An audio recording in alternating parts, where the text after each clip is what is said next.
لا هادي له وأشهد أن لا إله إلا الله وحده لا شريك له وأشهد أن محمدا عبده ورسوله لا نبي ولا رسول بعده يا أيها الذين آمنوا اتقوا الله حق تقاته ولا تموتن إلا وأنتم مسلمون يا أيها الناس اتقوا ربكم الذي خلقكم من نفس واحدة وخلق منها زوجها وبث منهما رجالا كثيرا ونساء واتقوا الله الذي تساءلون به والأرحام إن الله كان عليكم رقيبا يا أيها الذين آمنوا اتقوا الله وقولوا قولا سديدا يصلح لكم أعمالكم ويغفر لكم ذنوبكم ومن يطع الله ورسوله فقد فاز فوزا عظيما أما بعد بسم الله.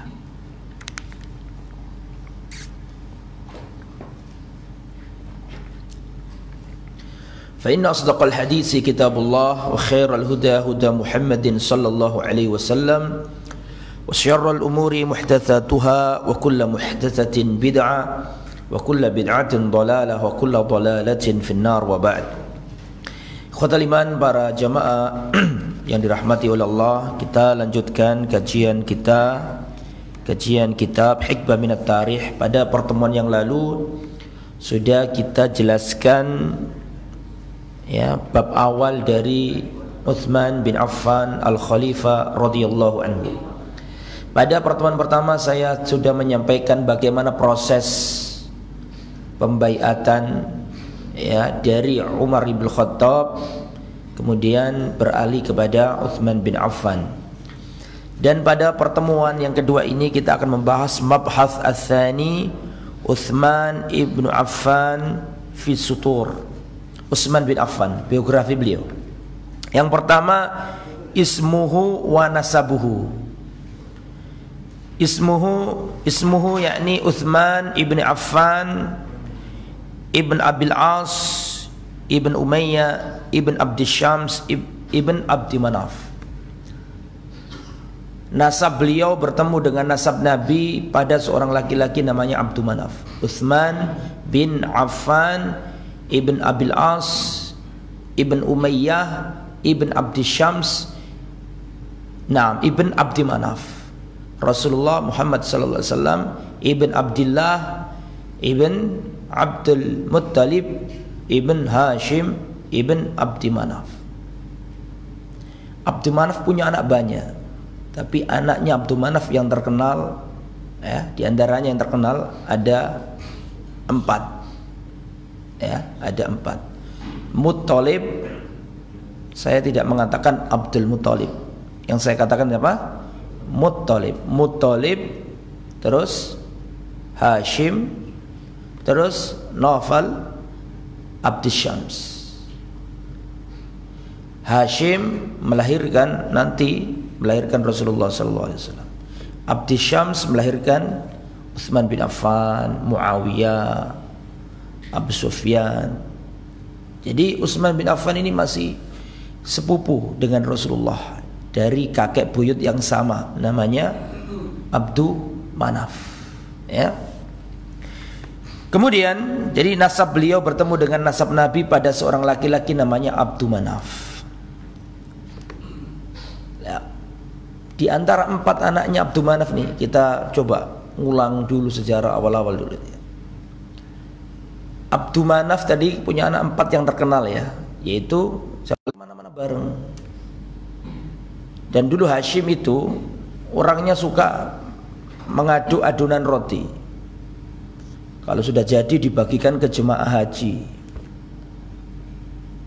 Orangnya karim, orangnya sangat dermawan, mempunyai tugas ngasih makan, ngasih minum jemaah haji. Hashim ini nanti dagang ke Syam. Waktu dagang ke Syam otomatis melewati Yathrib. Setuju? Di Yathrib singgah Hashim ini. Punya istri di mana? Di Yathrib itu. Punya istri. Setelah itu melanjutkan perjalanan kemana? ke Syam dan wafat di Syam.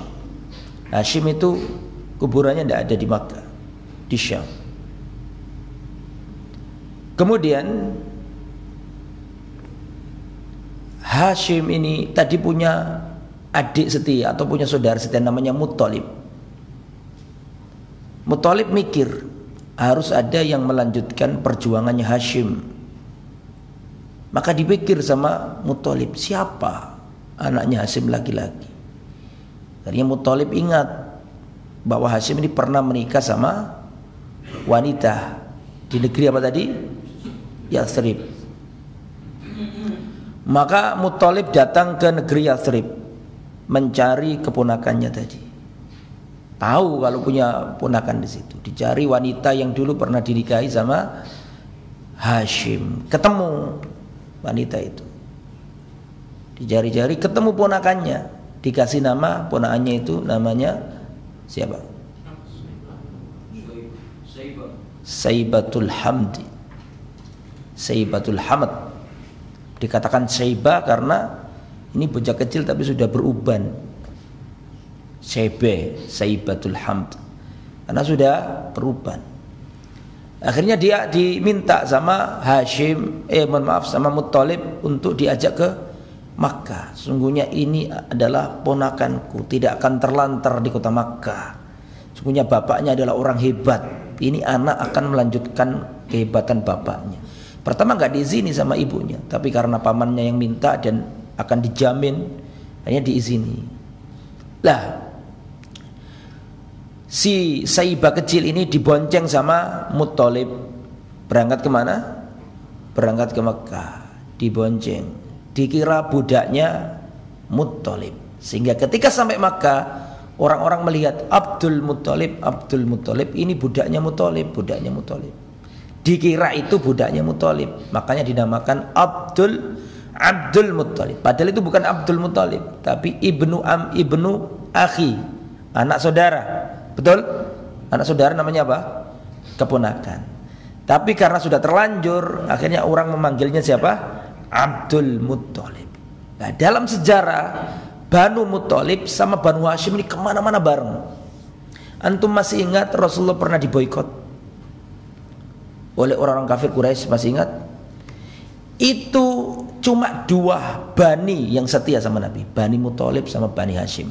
Bahkan Bani Abdus Syams sebenarnya kan masih kerabat itu, bisa dipahami ya. Bani Abdus Syams, Bani Naufal itu seharusnya kan melindungi Nabi, tapi dalam hal ini yang melindungi Nabi dan ikut diboikot Bani Hashim dan Bani siapa? Muttalib. Makanya nanti Rasulullah SAW kalau perang dapat ghanimah, maka 1/5 atau yang di bagiannya Rasulullah dan keluarganya Ahli Bait itu dikasihkan ke Bani Hashim yang masuk Islam dan dikasihkan Bani Muttalib yang masuk Islam. Maka Utsman bin Affan, karena ini ada ceritanya sama Utsman, saya ceritakan ini. Utsman datang ke Nabi, ya Rasulullah, kenapa Banu Muttalib kok dapat, Banu Abdus Syam kok gak dapat? Padahal sama-sama anaknya Abdul Manaf. Paham sampai sini? Tadi kan Abdul Manaf punya anak 4, 1, 2, 3, 4. Cuma Muttalib sama Hashim ini kemana-mana bareng terus. Sehingga nanti ya ketika sudah beranak pinak Muttalib sama Hashim ini, ya selalu dua bani ini bersama-sama. Sampai ketika Rasulullah SAW diboikot, dua-duanya melindungi Nabi. Makanya nanti ketika Islam jaya, ya Islam sudah menang, maka yang dapat bagian itu Bani Muttalib sama Bani Hashim. Maka Utsman datang, ya Rasulullah, kenapa Bani Muttalib kok dapat? Kenapa di Syams kok gak dapat? Utsman dari Bani Abdus Syams. Bukan protes karena pengen dapat, bukan, tapi Utsman ditanya hukumnya ini lah. Kok ada bedanya, kenapa? Sama-sama saudara, Abdus Syams sama Muttalib sama-sama saudara. Maka dijawab sama Rasulullah, la, Banu Hashim wa Banu Muttalib syai'un wahid. Maka dari inilah Imam Asy-Syafi'i berpendapat Bani Muttalib itu ahli bait. Dan kebetulan Imam Syafi'i itu Muttalibi. Keturunannya siapa? Muttalib. Bisa dipahami sampai sini? Jadi Imam Bukhari, Imam siapa? Asy-Syafi'i itu nasabnya sampai ke Muttalib. Muthalib itu saudaranya Hashim, kakek pamannya Nabi, betul kan? Kakek atau pamannya Abdul Muthalib. Oke, kita kembali ke materi saja. Jadi nasabnya Rasulullah dengan nasabnya Utsman bin Affan ketemu pada seorang laki-laki namanya Abdu Manaf. Ummuhu, ibunya Utsman bin Affan adalah Arwa bintu Quraiz ibn Rabi'ah. Wa jaddatuhu, neneknya Utsman adalah Ummu Hakim binti Abdul Muthalib. Ulangi ya. Neneknya Utsman bin Affan adalah Ummu Hakim binti Abdul Muthalib. Berarti Ummu Hakim binti Abdul Muthalib apanya Nabi? Jangan lama-lama ya. Ummu Hakim binti Abdul Muthalib. Abdul Muthalib apanya Nabi? Kakeknya Nabi. Abdul Muthalib itu anaknya banyak. Di antaranya ada wanita namanya Ummu Hakim. Ummu Hakim ini anaknya Abdul Muthalib. Berarti Ummu Hakim apanya Nabi? Hah? Amahnya Nabi, ya kan? Bibinya Rasulullah. Jadi kakeknya Utsman, neneknya Utsman bin Affan itu bibinya Rasulullah sallallahu alaihi wasallam. Laqabuhu, laqabnya beliau, julukan beliau adalah Dzunnurain, yang memiliki dua cahaya. Mengapa dijuluki dua cahaya? Antum sudah tahu semuanya. Karena Utsman bin Affan ini jadi mantunya Rasulullah dua kali. Rasulullah punya putri namanya Ruqayyah dan Ummu Kulsum. Zainab sudah nikah sama siapa? Sama Abil As. Punya anak namanya Umamah, cucunya Nabi. Yang Rasulullah waktu sholat dikabarkan Rasulullah pernah gendong bayi ketika sholat. Kalau rukuk sujud ditaruh, kalau berdiri diambil lagi. Itu bukan Hasan, itu bukan Husain. Itu siapa? Umamah. Kalau Hasan Husain beda lagi. Rasulullah sujud terus diapakan? Dinaiki. Ya, itu beda lagi. Ya. Zainab sudah nikah sama Bil As. Fatimah sama siapa? Ali bin Abi Thalib. Lah, Ruqayyah sama Ummu Kulthum itu sebenarnya sudah punya suami. Suaminya adalah kedua anaknya Abu Lahab. Abu Lahab itu pamannya Nabi, cinta sama Nabi luar biasa. Saking cintanya sama Nabi sampai Abu Lahab punya anak dua. Dua-duanya dinikahkan sama putrinya Nabi. Utbah bin Abi Lahab, Utaibah bin Abi Lahab. Utbah dinikahkan sama Ruqayyah, Utaibah dinikahkan sama Ummu Kulthum. Waktu Rasulullah umur 40 tahun mendakwakan Islam, qulu la ilaha illallah tuflihu, ucapkan la ilaha illallah kalian selamat. Marah Abu Lahab ini. Rasulullah mengumpulkan orang di Bukit Sofa, semua kumpul. Ketika kumpul, wahai suku-suku Quraisy, seandainya aku kabarkan kepada kalian sesungguhnya di balik gunung ini ada pasukan musuh menyerang kalian, apakah kalian percaya omonganku? Sepakat mereka, na'am, kami percaya wahai Muhammad. Kalau begitu aku kabarkan kepada kalian, selamatkanlah diri kalian dari api neraka. Katakanlah la ilaha illallah, tinggalkanlah berhala itu. Marah mereka. Yang paling marah adalah Abu Lahab. Ketika melihat ponakannya ngomong seperti itu di depan manusia banyak, Abu Lahab langsung mengatakan, tabban laka ya Muhammad, alihada jama'tana. Celaka kau Muhammad, apakah kau mengumpulkan manusia hanya gara-gara ini, ngejak nyembah satu Tuhan, ninggalkan berhala. Celaka kau. Langsung dijawab Allah Subhanahu wa taala. Tabbat yada abi lahabi wa tabb ma aghna anhu maluhu wa ma. Celakalah kedua tangannya Abu Lahab. Langsung dijawab sama Allah. Dan itu menunjukkan kemukjizatan Al-Qur'an. Abu Lahab sampai mati gak masuk Islam. Seharusnya Abu Lahab itu kalau cerdas, harusnya pura-pura masuk Islam ya. Supaya membatalkan Al-Qur'an itu. Loh, Muhammad bohong, buktinya aku masuk Islam. Paham gak maksudnya? Tapi untuk bohong aja nggak bisa. Itu menunjukkan kemukjizatan Al-Quran. Sampai mati Abu Lahab nggak masuk Islam. Lah, ketika umur 40 tahun, saking marahnya sama Nabi, padahal rumahnya Abu Lahab sama Nabi itu apa? Dempet, tetanggaan. Tapi saking bencinya Abu Lahab karena Rasulullah mendakwakan tauhid itu langsung datang ke kedua anaknya, "Hei anakku, kamu dua-duanya kamu harus ceraikan Ruqayyah." Kakak ceraikan Ruqayyah, yang adik harus ceraikan siapa? Ummu Kulthum. Dicerai dua-duanya. Jadi Rasulullah punya dua putri jadi janda pada waktu itu. Akhirnya Rasulullah SAW kebetulan pada waktu itu Umar radhiyallahu anhu juga punya putri jadi janda juga, namanya Hafsah. Umar datang ke Utsman. Datang ke Abu Bakar dulu, datang ke Abu Bakar. Ya, antara Utsman dan Abu Bakar, wallahu alam siapa yang dulu. Datang ke Abu Bakar, "Wahai Abu Bakar, nikahilah Hafsah." Abu Bakar diam aja. Enggak jawab iya, enggak jawab enggak, diam. Karena enggak ada jawaban, ya datang ke Utsman. Tapi Utsman enggak ingin gitu loh. Kemudian datanglah Rasulullah, "Wahai Umar, sesungguhnya Hafsah akan mendapatkan yang lebih baik daripada Utsman. Dan sesungguhnya Utsman mendapat yang lebih baik daripada Hafsah." Paham maksudnya enggak? Adapun anakmu akan aku nikahi. Adapun Utsman dapat yang lebih baik, yaitu siapa? Ruqayyah. Kan gitu ceritanya. Nikah. Setelah nikah sama Rasulullah, baru Abu Bakar ngomong sama Umar, "Wahai Umar, kemarin kamu tawarkan anakmu kepada aku, tapi aku diam. Kenapa?" "Karena aku mendengar Rasulullah berkata tentang Hafsah, dan aku nggak mungkin menceritakan itu kepadamu. Itu rahasia Rasulullah." Paham maksudnya ya? Berarti Rasulullah tertarik sama Hafsah. Kalaulah bukan karena itu, niscaya aku juga mau jadi suaminya. Akhirnya nikah sama Ruqayyah. Waktu perang Badar nih, Utsman sudah mau berangkat perang Badar, dicegah sama Rasulullah, "Jangan perang, kamu nggak usah ikut perang Badar, kamu di rumah saja." Karena apa? Ruqayyah sakit keras. Ruqayyah sakit apa? Keras. Dan ketika perang Badar selesai, Ruqayyah wafat. Dan Utsman bin Affan diberi Rasulullah bagian ghanimah perang Badar. Ini nanti saya terangkan nanti, termasuk yang menjadi provokasi di tengah masyarakat bahwa Utsman gak ikut perang Badar.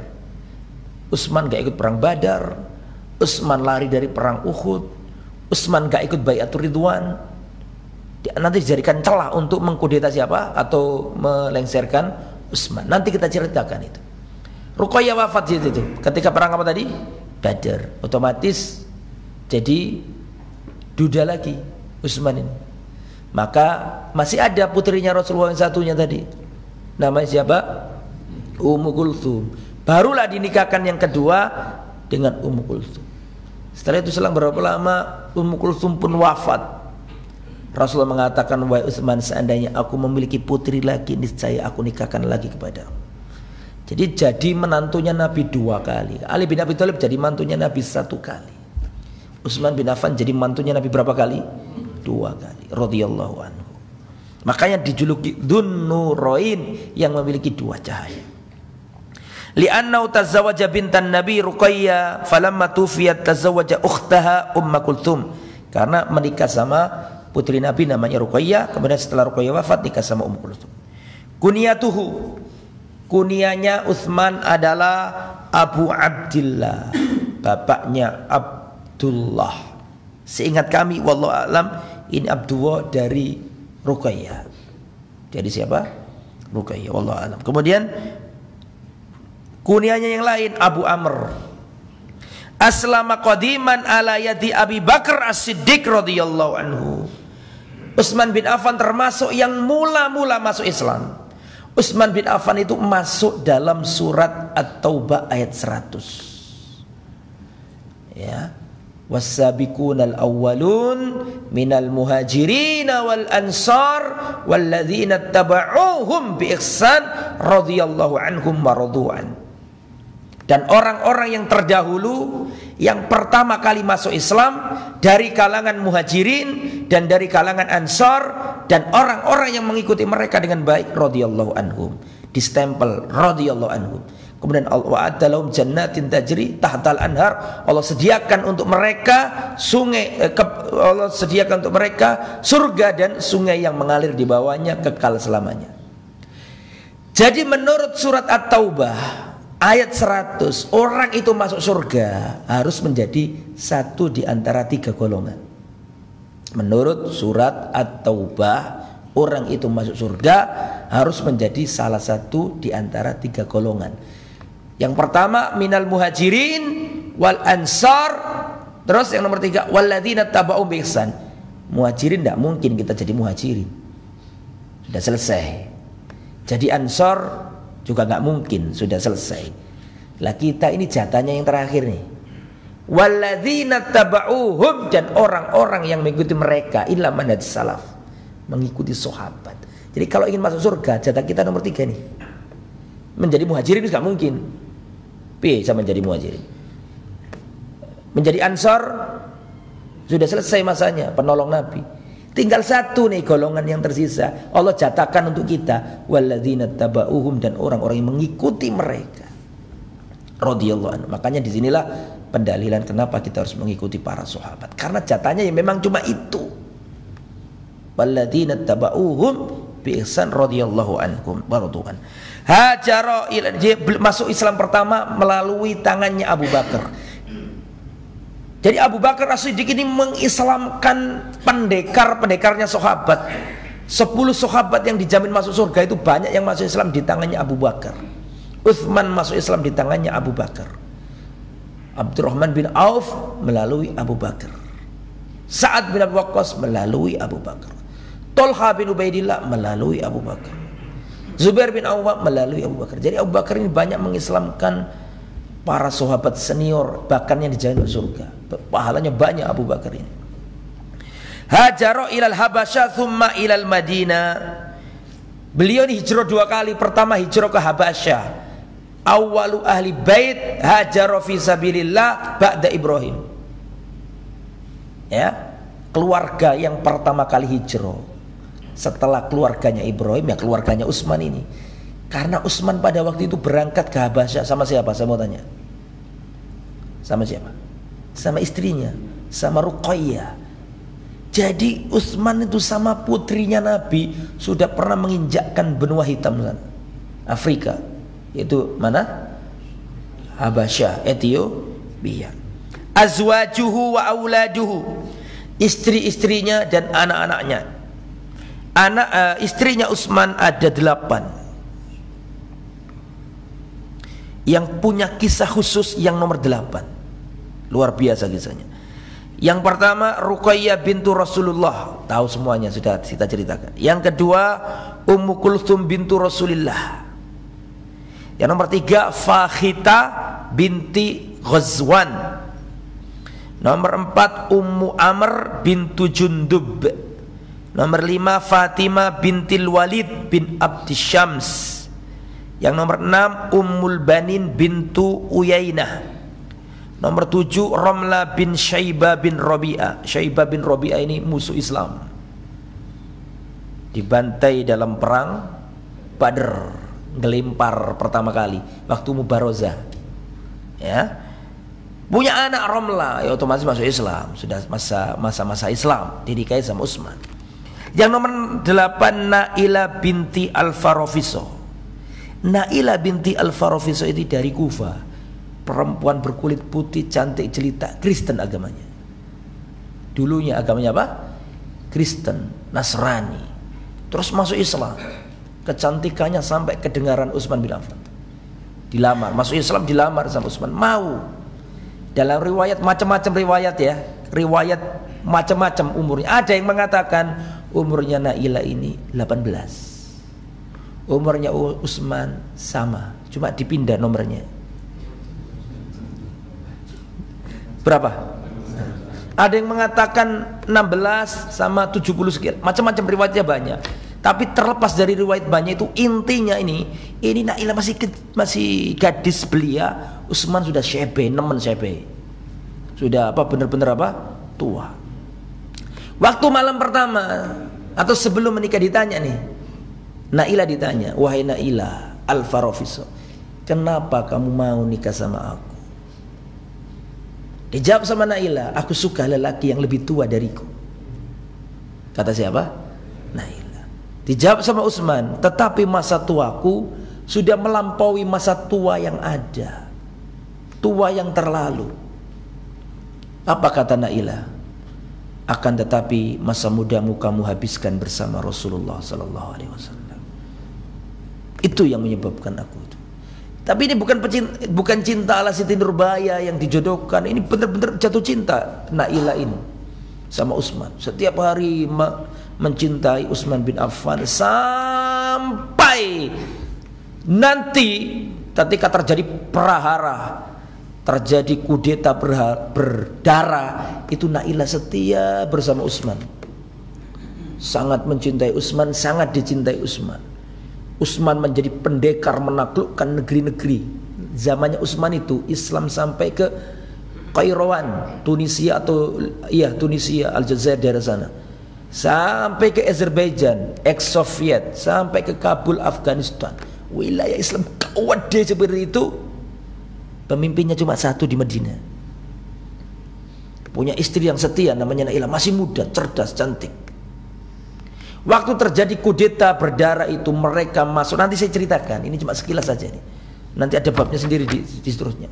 Orang-orang merangsek masuk, menjebol pintu rumahnya siapa? Utsman. Mereka mengepung Utsman sehingga Utsman nggak bisa sholat jamaah, nggak bisa ngambil air wudhu. Masya Allah.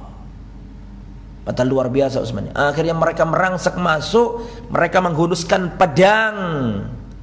Kemudian mereka ingin menyabetkan pedang itu kepada Utsman. Utsman sedang apa? Sedang baca Quran plus puasa. Kan gitu kan? Baca Quran plus puasa gitu. Mereka menghunus pedangnya, mau menyabet Utsman, langsung keluarlah Nailah menangkis pedang itu. Pernah dengar cerita ini enggak? Putus tuh tangannya Nailah. Tangannya Nailah putus, jarinya itu putus. Pedang ditampani sama Nailah. Putus jari jemarinya Nailah. Belum sempat pakai hijab. Maka Utsman mengatakan, masuklah wahai Nailah, demi Allah aku terbunuh. Lebih aku cintai daripada auratmu terlihat orang-orang ini. Gugur Nailah. Bukan Nailah yang gugur, Utsman bin Affan gugur, disabet pedang. Maka Nailah mengatakan, celaka kalian, demi Allah kalian telah membunuh orang yang selalu berdiri di tengah malam, puasa di siang hari, selalu membaca Al-Quran. Celaka kalian. Rame sudah, orang keluar masuk, rame Madinah itu. Nanti diceritakan sendiri itu. Itu Nailah gak bisa ngubur jenazahnya suaminya, saking Madinah dikuasai orang-orang jahat. Sahabat-sahabat senior sedang melaksanakan ibadah apa? Haji. Ya, terus banyak yang sudah menjadi gubernur ini, gubernur itu, jadi peperangan di perbatasan musuh ini. Sehingga pada waktu itu sudah di mapping sama orang-orang Khawarij, pengikutnya Abdul bin Sabah pada waktu itu. Yang terprovokasi itu di mapping kapan kosongnya Madinah itu. Kebetulan pada musim-musim haji itu. Sehingga guru khalifah, dan ini Nailah nggak bisa ngubur jenazahnya sampai nunggu malam hari. Orang-orang jahat sudah pada tidur. Dia minta tolong sebagian orang menguburkan jenazah Utsman bin Affan. Ketika dikubur, kata yang temannya yang menguburkan, matikan lampumu, saya khawatir orang-orang jahat itu akan mengganggu proses pemakaman ini. Setelah dikuburkan, Nailah mengatakan, ya Utsmana, ya Amirul Mukminin, wahai Utsman, Amirul Mukminin, bagaimana aku tidak bersedih dengan kepergianmu. Utsman bin Affan meninggalkan seorang janda yang masih belia, masih cantik. Nailah ini waktu jadi janda nih. Tapi sebelum itu tadi, ketika siang hari, Nailah keliling ke rumah sahabat-sahabat Nabi. Mana hak kisos untuk suamiku? Tapi karena gentingnya perkara itu, saking banyaknya orang-orang di Madinah rusak pada waktu, gak ada yang bisa untuk menolong Nailah. Mana hak kisos untuk suamiku? Mana para pembunuh suami? Gak ada yang bisa nolong Nailah pada waktu itu. Akhirnya Nailah kirim surat. Tahu kemana surat itu? Ngirim surat kemana? Ke Syam. Ngirim surat ke Muawiyah. Karena Muawiyah itu dulure Utsman. Kok dulur dari mana? Muawiyah bin Abi Sufyan bin Harb bin Umayyah. Utsman bin Affan bin Abil As bin Umayyah. Berarti masih apa? Masih saudara. Maka Muawiyah membaca suratnya Nailah ini. Saudaranya dibantai di sana, belum ditegakkan kisos. Itu nanti yang menjadi cikal bakal kenapa terjadi apa? Pertempuran antara Muawiyah sama Ali bin Abi Thalib. Lah, Nailah karena sudah nggak ada yang mampu, akhirnya Nailah menyendiri, hidup dalam keterasingan dari keramaian manusia. Nailah menjanda, tapi masih cantik, masih belia. Datanglah seorang yang melamar Nailah. Nailah dilamar oleh orang. Siapa yang melamar? Siapa yang melamar? Muawiyah bin Abi Sufyan, khalifah, gubernur pada waktu itu ya. Tapi nanti jadi apa? Khalifah. Antum tahu dalam riwayat Muawiyah itu ganteng apa enggak ganteng? Ganteng luar biasa. Tinggi putih dalam riwayat. Itu baca itu biar tahu. Mukena ganteng, punya jabatan. Wah ini janda. Siapa yang enggak mau? Datanglah Muawiyah. Dan memang kebiasaannya orang Arab dulu menolong janda saudaranya. Karena Utsman masih saudaranya siapa? Muawiyah, ditolong. Datang Muawiyah, aku ingin melamar dirimu wahai Nailah. Maka Nailah ngomong sama wanita yang ada di rumahnya, pembantunya, apa yang membuat laki-laki itu tertarik sama aku? Wong saya itu loh janda perempuan yang sudah hilang apa? Jarinya terputus. Kok masih mau sama aku? Apa yang membuat laki-laki tertarik sama aku? Kata pembantunya, gigi serimu.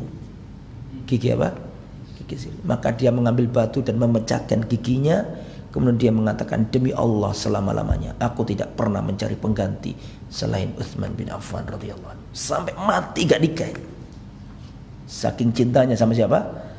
Utsman bin Affan radhiyallahu anhu. Nanti ada babnya sendiri di terakhir ketika Utsman bin Affan terbunuh. Auladuhu, anaknya Utsman bin Affan, Abdullah, yang pertama namanya Abdullah. Makanya beliau diberi kunyah apa? Abu Abdillah. Anak yang kedua namanya Abdullah lagi. Itu biasa orang Arab zaman dulu. Kalau kita kan nggak mau. Anak pertama Muhammad nggak mau, anak kedua namanya Muhammad. Anak pertama namanya Hasan nggak mau, anak ketiga keempat namanya Hasan. Kalau dulu Utsman bin Affan anak pertama namanya Abdullah, punya anak kedua dikatakan Abdullah lagi. Abdullah al-Asghar. Punya anak yang ketiga Khalid. Punya anak yang keempat Aban. Punya anak namanya Umar, namanya Sa'id, Abdul Malik, Amr, Anbasa. Berapa tadi? 1, 2, 3, 4, 5, 6, 7, 8 9 laki-laki. Yang perempuan Maryam, Ummu Sa'id. Maryam 10, Ummu Sa'id 11, Aisyah 12. Maryam yang lain, Maryam lagi namanya. Berapa berarti? 13. Ummul Banin. Berapa totalnya? 14 totalnya. Putra ya sedikit lah termasuk, soalnya soalnya istrinya 8. Ya gak terlalu banyak kalau di istrinya, tapi 8 itu gak sekaligus. Maksudnya itu ada yang wafat seperti Ruqayyah baru nikah lagi. Jadi maksudnya 8 gak sekaligus. Keutamaannya Utsman, saya bacakan nih keutamaannya Utsman. An Abdurrahman ibni Samurah qala jaa Utsman bin Affan ila Nabi bi alfi dinar. Ketika terjadi Jaisul Usrah, pasukan yang serba kesulitan, pasukan serba kekurangan dana, datanglah Abu Bakar Utsman bin Affan membawa 1000 dinar. 1000 dinar. 1000 dinar itu berapa? 1 dinarnya sama dengan 4,25 gram emas murni. 1 dinar itu 4,25 gram emas murni. Ya, kalau anggaplah 1 gramnya sekarang 500.000, berarti 500 kali 4,25 ketemu 2.125.000. Betul? Berarti kalau 1000 dinar berarti 2 nambahin nol tambahin telu gitu ya. 2.125.000 kasih nol lagi 3. 2 miliar ya? Iya betul ya? 2 miliar lebih. Ya 2 miliar lebih. Itu Utsman bin Affan membawa 1000 dinar, 1000 dinar. Fi thawbi, dibawa di bajunya begini. Ya, ketika membiayai pasukan yang serba kesulitan, ditaruh di pangkuan Rasulullah sallallahu alaihi wasallam. Faja'ala Nabi yuqallibuha, dibolak-balik sama Nabi itu emas itu. Dinar kan emas kan? Emas yang sebanyak 1000 dinar dibolak-balik sama Nabi. Setelah itu Nabi berkata, ma darra ibnu Affan ma amila ba'dal yaum. Tidak memadorotkan Utsman bin Affan apa saja yang dilakukan setelah hari ini. Pasti diampuni Allah, gitu loh maksudnya. Tidak membahayakan lagi Utsman bin Affan apa yang dilakukan setelah kejadian ini. Akan diampuni oleh Allah. Yuraddidu dzalika miraran, diulang-ulangi sama Nabi. Dan Rasulullah itu paling sungkan sama Utsman. Paling sungkan itu. Rasulullah pernah duduk, kelihatan sebagian anggota tubuh beliau, kaki beliau. Datang Abu Bakar, Rasulullah tidak mengubah posisi sama sekali. Pernah dengar? Datang Umar bin Khattab, Rasulullah tidak mengubah posisi. Tapi ketika datang Utsman, Rasulullah SAW langsung memperbaiki apa? Posisi duduknya. Saking sungkannya Rasulullah sama siapa? Utsman.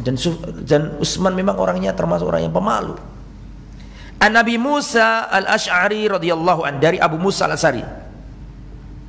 Rasulullah ada di kebun. Kemudian ada yang minta izin untuk masuk. Kata Rasulullah, wahai Abu Musa al-Ash'ari, bukakan pintu itu, dan siapa yang datang kabarkan kepadanya bahwa dia masuk surga. Maka dibuka sama Abu Musa. Ternyata Abu Bakar As-Siddiq. Ya, ini yang di kitab yang diterjemah itu potongan. Ini saya lengkapnya ini. Maka Abu Bakar memuji Allah, alhamdulillah. Setelah itu datang lagi, ngetuk pintu lagi. Kata Rasulullah, bukakan wahai Abu Musa dan kabarkan kepada orang yang ada di hadapan pintu itu bahwa dia masuk surga. Dibuka lagi. Ternyata siapa? Umar bin Khattab. Ketiga ada lagi, kabarkan wahai Abu Musa, orang yang baru datang ini, dan bukakan pintu, kabarkan kepadanya. Perhatikan ada kata-kata lebih di sini. Ya, iftah lahu wa basyirhu bil jannah ala balwa takun. Kabarkan kepadanya bahwa dia masuk surga atas musibah yang menimpanya. Sudah dikabarkan sama Nabi bahwa kena musibah nanti beliau ini. Hadis sahih riwayat Imam Bukhari Muslim. An Anas radhiyallahu anhu qala sa'idan Nabi sallallahu alaihi wasallam Uhudan. Rasulullah pernah naik bukit Uhud. Wa ma'ahu Abu Bakar, bersama Abu Bakar, Umar, Utsman. Berapa orang berarti? 4 orang. Rasul, Abu Bakar, Umar, Utsman. Farajafa, maka Uhud bergoncang, terjadi gempa lindu. Faqal uskun Uhud, tenanglah wahai gunung Uhud. Falaysa 'alaika illa nabiyyun, tidaklah di atasmu kecuali nabi. Wasiddiq, dan 1 orang as-siddiq. Wasyahidani, dan 2 orang mati syahid. Mati syahid di sini siapa? Umar dibunuh oleh Abu Lu'lu'a al-Majusi yang kemarin sudah saya ceritakan, dan Utsman dibunuh oleh para pemberontak jahat pengikutnya Abdullah bin Sabah, pencetus agama Syiah. Ini juga dalil bahwa as-siddiq lebih tinggi derajatnya daripada as-syahid. Ayatnya juga mengatakan seperti itu. Ma'an nabiyyin was-siddiqin wasyuhada was-sholihin. Berarti tingkatannya Abu Bakar lebih tinggi daripada Abu Bakar dan lebih tinggi daripada Umar dan Utsman. Wa an Ibni Umar radhiyallahu anhu. Kharaja ilaina Rasulullah sallallahu alaihi wasallam dzata yaumin.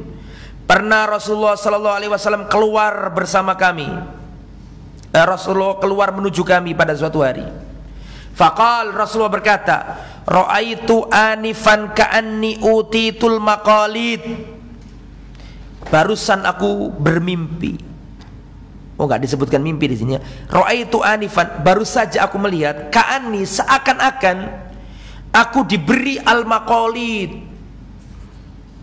wal mawazin, aku diberi al-maqalid dan al-mawazin, timbangan-timbangan. Fa'ammal maqalid fahiyal mafatih. Adapun yang dimaksud maqalid adalah aku diberi kunci-kunci. Rasulullah itu ditampakkan seakan-akan beliau dikasih kunci-kunci. Kemudian beliau dikasih apa tadi yang kedua? Al-mawazin, timbangan-timbangan. Fawudhi'tu fi kiffatin, aku melihat diriku ditaruh di salah satu sisi timbangan. Wa wudhi'at ummati fi kiffatin, dan seluruh umatku ditaruh di sisi timbangan yang lain. Jadi Rasulullah ditimbang, Rasul sama seluruh umatnya. Terus farajahat bihim, maka farajahtu bihim, aku lebih berat dari seluruh umatku. Tsumma ji'a bi Abi Bakar, kemudian aku melihat Abu Bakar didatangkan, ditaruh di timbangan itu, dan seluruh umatku ditaruh di timbangan, terus ditimbang, dan aku melihat Abu Bakar lebih berat dari seluruh umatku. Kemudian aku melihat Umar didatangkan. Tadi Abu Bakar didatangkan dan umatnya ditimbang. Berarti antara umat ini ada siapa? Ada Umar. Saking hebatnya siapa? Abu Bakar. Terus didatangkan Umar bin Khattab, ditimbang dengan seluruh umatku, ditimbang juga. Maka kata Nabi, farajaha bihim, Umar lebih berat dari seluruh umatku. Terus didatangkan faji'a bi Utsman bin Affan, Utsman bin Affan didatangkan, ditimbang, dan Utsman lebih berat dari seluruh umatku. Titik, gak dilanjutkan Nabi. Selesai. Penasaran sahabat, tanya ke Nabi, ya Rasulullah, aina nahnu? Kalau kami bagaimana ya Rasulullah? Yang disebutkan kok cuma Abu Bakar, Umar, Utsman. Kalau kita bagaimana? Aina nahnu? Kami bagaimana ya Rasulullah? Kata Rasulullah, antum haitsu ja'altum anfusakum. Kalian sesuai dengan apa yang kalian lakukan, apa yang kalian persembahkan untuk diri kalian. Ya, itu menunjukkan keutamaan Utsman bin Affan radhiyallahu anhu. Wa min alamatin nubuwah, termasuk tanda-tanda kenabian terbukti di zamannya Utsman. An Murrah bin Ka'ab qol, dari Murrah bin Ka'ab qol, sami'tu Rasulullah sallallahu alaihi wasallam yadhkurul fitan. Rasulullah pernah di depan para sahabat berbicara tentang fitnah, huru-hara, gejolak. Ya. Kemudian ketika Rasulullah sallallahu alaihi wasallam menceritakan tentang akan terjadi huru-hara, prahara, tiba-tiba ada seorang laki-laki lewat. Apa kata Rasulullah? Itu orang yang lewat tadi itu menutupi apa? Wajahnya dengan kain. Orang Arab kan biasa kalau musim dingin itu pakai apa? Kemul, wajahnya tidak kelihatan. Itu biasa orang Arab kayak gitu. Maka ketika Rasulullah bercerita di depan para sahabat, nanti akan ada fitnah, gejolak, prahara, ketidakjelasan perkara, diceritakan sama Nabi. Terus datang laki-laki lewat, rambut mukanya ditutup kain. Kata Nabi, hadza yauma idzin alal huda. Nanti ketika terjadi huru-hara fitnah itu, orang ini mendapat petunjuk. Ikutilah orang ini di zaman fitnah nanti. Murrah bin Ka'ab, perawi hadis ini, langsung berdiri mengejar laki-laki itu. Siapa kira-kira laki itu? Maka saya berdiri berjalan menuju orang yang menutupi wajahnya itu. Ternyata itu siapa? Siapa? Ya mesti Utsman lah, memang pelajarannya Utsman kok. Jelas tahu Utsman bin Affan. Ya. Wa an Aisyah qala, dari Aisyah berkata, Rasulullah bersabda kepada Utsman, ya Utsman, in wallaqallahu hadzal amr yauman fa aradakal munafiqun an takhlaq qamisakal ladzi qammasakallah fala takhlaqhu. Wahai Utsman, jika suatu saat nanti Allah memberimu sebagai menjadikan dirimu sebagai pemimpin, Allah telah mengkuasakan dirimu terhadap manusia, perkara manusia nanti dibebankan kepadamu, Allah pilih kamu menjadi pemimpin, kemudian orang-orang munafik ingin merampas baju kekhalifahanmu, la takhlaq, jangan kau lepas baju itu. Sudah dikabarkan sama Nabi bahwa nanti dia itu dikudeta. Inna ahdal khalifah Utsman bin Affan yu'tabar asrud dhahabi, al-asrud dhahabi, sesungguhnya kekhalifahan Utsman bin Affan termasuk masa emas gemilangnya Islam. Khulafa'ur Rasyidin, wilayahnya yang paling luas itu Utsman bin Affan. Gak dilihat sama orang-orang munafikun itu. Di ujung pemerintahnya itulah ya mereka membuat tipu daya. Dan yang namanya negara kalau sudah luas, controllingnya semakin sulit. Paham saya ya? Zamannya Abu Bakar gampang. Zamannya Utsman itu ujung-ujung dunia. Maka kalau ada pemberontak itu sangat wajar sekali, karena maksudnya ingin melepaskan diri. Ya, nanti kita ceritakan sebab-sebab kenapa banyak pemberontakan. Nanti kita terangkan itu sebabnya. Kemudian ala ruhmi min at-taswihi min kibalil muftarina wal mudillil wal jahala wa fi zamani imtaddat ruq'atul Islam imtidadan azima. Pada zaman Utsman Islam terbentang luas. Wa ammar raha, kesejahteraan meliputi negeri-negeri Islam. Wazdadatil a'tiya, banyak keamanan dan pemberian karena perang, dapat ghanimah dibagi-bagi. Wastamarra hadzal raqa wa hadil futuhat muddata khilafah Utsman, dan terus kesejahteraan, kemakmuran dan penaklukan negeri-negeri ini terus berlangsung di zaman Utsman bin Affan selama 12 tahun. 12 tahun. Ya. Yaitu wa kanatil fitnah sana 35 hijrah minal hijrah. Adapun fitnah itu mulai pada tahun 35 Hijriah. Setahun terakhir dari 12 tahun itu, tahun terakhir kepemimpinan siapa? Utsman, itu mulai itu banyak hasutan-hasutan dan seterusnya. Besok akan kita jelaskan. Kemudian sudah waktunya suruk belum? Belum. Tambah lagi berarti. Al-mabhas ats-tsalits. Ahamul ahdas fi khilafati Utsman. Kalau tadi kan biografi pribadinya, sekarang adalah kejadian-kejadian penting di zaman beliau jadi khalifah. Kalau tadi bahas pribadi, sekarang bahas beliau sebagai khalifah. Laqad kana ahdu Utsman mali'an bil futuhat. Zamannya Utsman penuh dengan kemenangan-kemenangan, penaklukan-penaklukan. Wastamarrat limudda asrati a'wam. Penaklukan-penaklukan ini berlangsung 10 tahun. Masa pemerintahan Utsman berapa tahun? 12 tahun. Tapi kemenangan-kemenangan perluasan wilayah itu selama 10 tahun. Wa kanat min ajallis sanawat, dan di zamannya Utsman adalah semulia-mulianya waktu itu. Islam gagah perkasa pada waktu itu. Ya. Wa tamma khilal hadis sanawat nasru bisati daulah islamiyah wa fiya ghaza Muawiyah Kubrus. Di zamannya Utsman bin Affan, Muawiyah selaku gubernur Syam berhasil menyerang Kubrus. Kubrus itu mana? Ciprus. Ciprus itu di mana? Ciprus itu di laut mana? Laut Tengah. Bahrul Abyad Al-Ausat. Laut, kalau bahasa Arabnya Bahrul Ausat, Bahrul Abyad Al-Ausat. Laut Tengah, Laut Putih. Yang satu laut sama Yunani, satu laut sama Italia, itulah. Mesir ke utara itu kan lautan lepas itu. Itu dulu sudah pernah. Jadi zamannya Utsman, khalifah pertama yang mengadakan apa? Pembangunan kapal-kapal perang. Pertama kali Utsman ini. Rasulullah SAW pernah bermimpi ada seorang wanita namanya Ummu Haram binti Milhan, istrinya Ubadah bin Samit radhiyallahu anhuma. Rasulullah mimpi, bangun-bangun senyum. Ditanya sama Ummu Haram binti Milhan, "Ma'adhakaka ya Rasulullah?" Apa yang membuatmu tersenyum ya Rasulullah? Aku ditampakkan dalam mimpiku, di antara umatku ada yang mengarungi samudra yang luas, seperti para raja yang ada di singgasananya, menaklukkan negeri melalui samudra. Kata Ummu Haram binti Milhan, "Ya Rasulullah, tolong doakan agar aku masuk ikut rombongan itu." Didoakan sama Nabi. Terus tidur Rasulullah. Bangun-bangun mimpi lagi Rasulullah. Ditanya lagi sama Ummu Haram binti Milhan, "Ya Rasulullah, kenapa engkau tersenyum lagi?"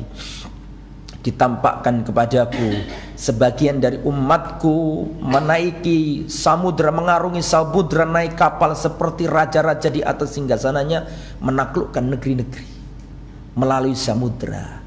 Kata Ummu Haram, "Ya Rasulullah, doakan agar aku masuk dalam rombongan itu."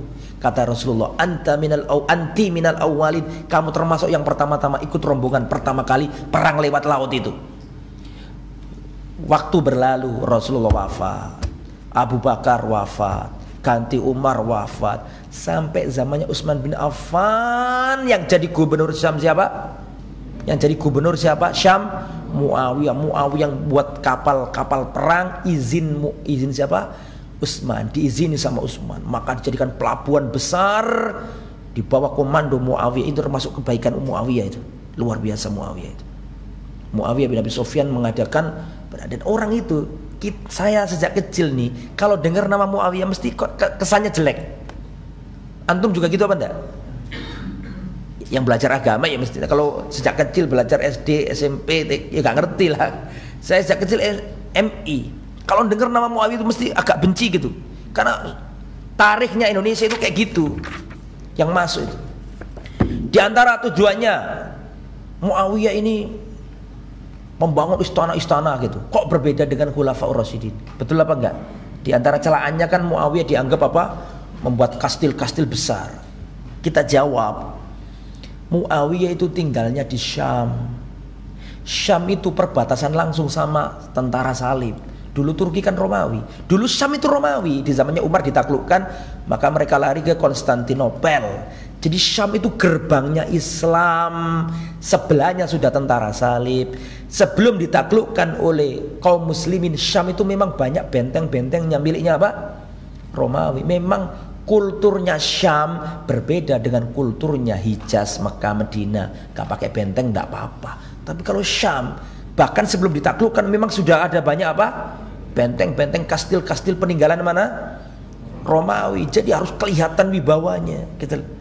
Gak bisa disamakan sama Hijaz, padang pasir yang kayak itu. Dan di zamannya Muawiyah itu orang-orang Syam tunduk kepada Muawiyah.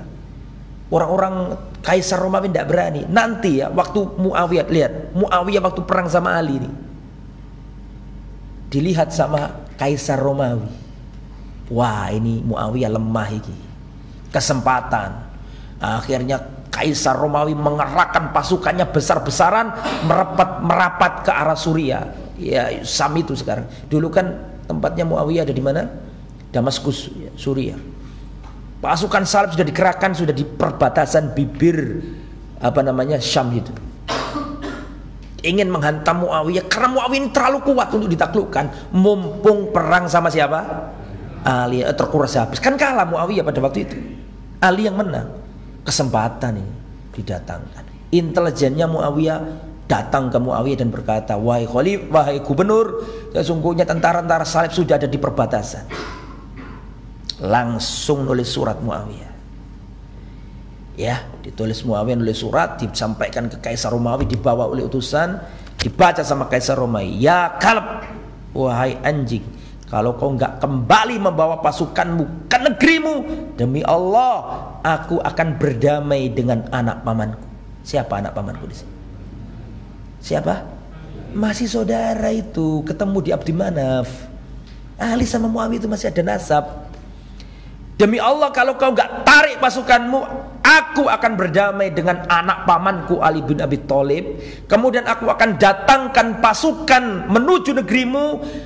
Mula-mulanya sudah sampai di Konstantinopel, ujungnya, buntutnya masih di Damaskus. Berdek itu Kaisar Romawi, langsung ditarik mundur semuanya, nggak berani. Itu riwayat yang pertama. Riwayat kedua nggak gitu. Itu riwayat pertama. Riwayat pertama, Kaisar Romawi nulis surat. Wahai Muawiyah, kami siap membantumu untuk menghabisi Ali bin Abi Thalib. Paham maksudnya ya? Itu riwayat yang kedua. Dijawab sama Muawiyah, apa urusanmu dengan dua saudara lagi yang, apa urusanmu dengan dua saudara yang saling bertengkar? Apa urusanmu? Demi Allah, kalau kau gak kembali, aku akan berdamai dengan anak pamanku dan aku gunakan untuk menghadapi dirimu. Muawiyah. Itu menunjukkan orang Islam zaman dulu itu, meskipun tukaran saat dulu, tetap nek karo wong kafir itu gak boleh ngasih peluang, gitu loh maksudnya. Tetap gak boleh ngasih peluang sama orang kafir. Lah, ini kembali ke Utsman bin Affan. Jadi itu Muawiyah dulu, Muawiyah kan gubernurnya siapa? Gubernur Syam. Di zamannya sebelum Utsman bin Affan, yaitu siapa? Umar. Jadi kalau ada orang menjelek-jelekkan Utsman karena menjadikan Muawiyah kerabatnya sebagai gubernur Syam, itu keliru. Wong Muawiyah itu gubernurnya siapa? Umar. Sudah zamannya siapa? Dan memang Muawiyah itu orangnya, seorang pemimpin ulung, negarawan, politikus. Ya, memang orangnya. Wa kana Umar qad mana al-ghazwa an tariqil bahr. Umar dahulu melarang menyerang melalui laut. Umar melarang itu. Terus Umar wafat diganti siapa? Utsman. Nah, Muawiyah kan pintar ngelobi, dilobi di Utsman. Kena akhirnya membuat apa? Kapal menyerang Cyprus itu. Wa adina Utsman wa futihat Azerbaijan. Di zamannya Utsman, Azerbaijan ditaklukkan kaum muslimin. Wa Armenia ditaklukkan kaum. Armenia itu Romawi. Sekarang daerah Turki sana. Dulu Romawi. Armenia ditaklukkan. Wa Kabul. Mana Kabul itu? Afghanistan. Wa Sijistan. Wa ghairuha katsirun, banyak sekali. Wa fi khilafati kanatil ghazwatu azima Datus Sawari, dan di antara peperangan besar di zaman beliau ada Datus Sawari. Wa akbaru tawassul lil Islam fi ahdil khilafah ar-Rasidah kana fi ahdi Utsman, dan peluasan wilayah yang terbesar di zaman Khulafaur Rasyidin adalah di zamannya Utsman bin Affan. Dan Utsman bin Affan saking banyaknya orang masuk Islam, Masjid Nabawi enggak muat. Akhirnya Masjid Nabawi diluaskan, perluasan pertama. Masjid Nabawi di zamannya siapa? Utsman bin Affan. Dan Masjidil Haram diperlebar, saking banyaknya orang masuk Islam, dilebarkan, ya, termasuk. Tapi Masjid Nabawi pada waktu itu tidak memasukkan kuburannya Nabi ke masjid. Zamannya Abu Bakar itu makamnya Nabi masih di luar. Zamannya Umar makamnya Nabi masih di luar. Zamannya Utsman makamnya Nabi masih di luar. Zamannya Hasan masih di luar. Zamannya Muawiyah masih di luar. Zamannya Yazid masih di luar. Sampai nanti khalifah siapa? Abdul Malik bin Marwan kalau nggak salah ya. Iya, kalau nggak Abdul Malik ya Al-Walid bin Abdul Malik. Kayaknya Abdul Malik bin Marwan nanti jadi khalifah, menunjuk gubernur Madinah. Siapa gubernur Madinah? Umar bin Abdul Aziz. Terjadi perluasan wilayah. Kuburannya Nabi masuk. Para tabiin yang masih hidup nentang dalam artian menasihati pemimpin. Di antaranya yang terkenal adalah Sa'id ibn al-Musayyib. Siapa Sa'id bin Musayyib? Itu menantunya Abu Hurairah. Wahai khalifah, wahai gubernur, tidak boleh, makam Nabi tidak boleh diterusin. Tapi tugasnya ulama kan menyampaikan saja, ya. Termasuk yang mendirikan, antum tahu di Al-Aqsa itu kan ada Qubbatus Sahra yang warna kuning, warnanya emas itu loh. Di Palestina yang sering ditampilkan itu kubah emas itu yang mendirikan juga Abdul Malik bin Marwan. Abdul Malik bin Marwan, tabi'in Abdul Malik bin Marwan ini, ya. Jadi seperti itu. Besok akan saya jelaskan peperangan dahsyat di zamannya Utsman, kegemilangan prestasi yang dilakukan Utsman besok akan kita ceritakan. Perang Afrika, perang dengan tentara barbar, insyaallah akan kita terangkan pada pertemuan yang akan datang insyaallah. Semoga bermanfaat. Subhanakallahumma bihamdika asyhadu an la ilaha illa anta astaghfiruka wa atubu ilaik. Assalamualaikum warahmatullahi wabarakatuh.